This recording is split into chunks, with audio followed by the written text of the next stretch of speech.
PM Modi ने देशवासियों के लिए तैयार किया एक खास तोहफा। सरकार ने कर ली वह तैयारी जिसे जानकर आप भी कहेंगे कि पीएम हो तो मोदी जैसा। अगर लागू हुआ ये नियम तो 21वीं सदी का सबसे बड़ा गिफ्ट होगा।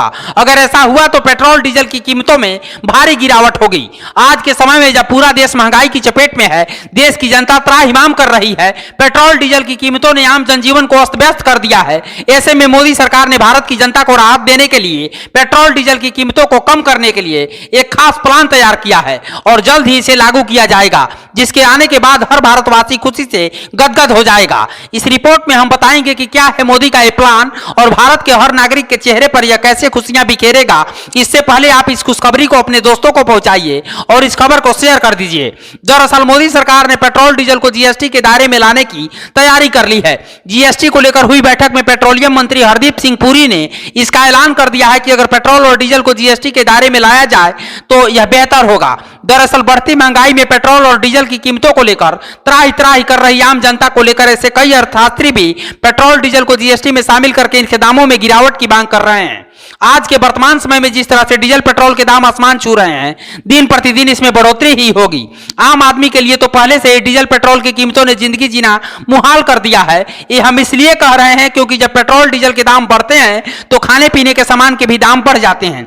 ऐसे में पेट्रोलियम मंत्री हरदीप सिंह पुरी ने कहा है कि केंद्र सरकार पेट्रोल और डीजल को जीएसटी के दायरे में लाने के लिए तैयार है, लेकिन इस पर राज्यों की सहमति जरूरी है। वैसे केंद्रीय मंत्री के इस बयान से काफी लोग खुश हैं, क्योंकि अगर पेट्रोल जीएसटी के दायरे में आ जाता है तो पेट्रोल काफी सस्ता हो जाएगा। ऐसे में सवाल यह है कि अगर पेट्रोल डीजल को जीएसटी में शामिल कर लिया जाता है तो पेट्रोल डीजल कितना सस्ता होगा। चलिए आपको बताते हैं कि अगर राज्य भी इस दिशा में पहल करते हैं तो क्या फायदा होगा और अभी पेट्रोल पर क्या व्यवस्था है।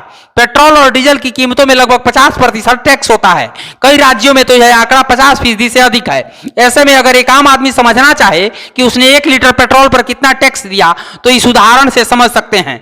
अगर आप 1 लीटर पेट्रोल के लिए 105 रुपए देते हैं तो उसमें से 49 रुपए का टैक्स सरकारी खजाने में जाता है। वही बात अगर डीजल की करें तो मान लीजिए कि दिल्ली में डीजल की कीमत 96 रुपए 67 पैसे है, जिसमें डीजल, डीलर, एक्साइज ड्यूटी और वैट मिलाकर 1 लीटर डीजल में 58 रुपए 16 पैसे सरकार के हिस्से में जाते हैं। बात अगर आंकड़ों की करें तो सरकार हर साल करीब 4 लाख करोड़ रुपए पेट्रोल डीजल से कमाती है। आपको बता दें कि पेट्रोल और डीजल की कीमतों में लगभग 46% तक टैक्स शामिल होता है। वहीं जब इसे जीएसटी में शामिल कर लिया जाएगा तो जीएसटी के सबसे अधिक स्लैब होने पर भी इस पर महज 28% टैक्स रहेगा। इस तरह पेट्रोल और डीजल की कीमत काफी कम हो जाएगी। रिसर्च टीम के एनालिसिस के मुताबिक अगर पेट्रोल और डीजल को जीएसटी के दायरे में शामिल किया जाता है तो देश भर में इसकी कीमत में कमी आएगी। ऐसे में अनुमान लगाया जाता है कि पेट्रोल लगभग 75 रुपए और डीजल करीब 68 रुपए लीटर तक हो सकता है। हालांकि यह इस बात पर निर्भर करता है कि सरकार पेट्रोल डीजल को किस जीएसटी स्लैब में शामिल करती है। ऐसे में यह खबर भारतीय किसानों, जवानों समेत आम नागरिकों को भी सुकून पहुंचाएगी। अगर आप भी चाहते हैं कि डीजल पेट्रोल की कीमतें कम हो और जेब का बोझ हल्का हो तो हमें कमेंट करके जरूर बताइएगा और इस खुशखबरी को अपने दोस्तों के साथ शेयर जरूर कीजिएगा। ब्यूरो रिपोर्ट, पूर्वांचल समाचार।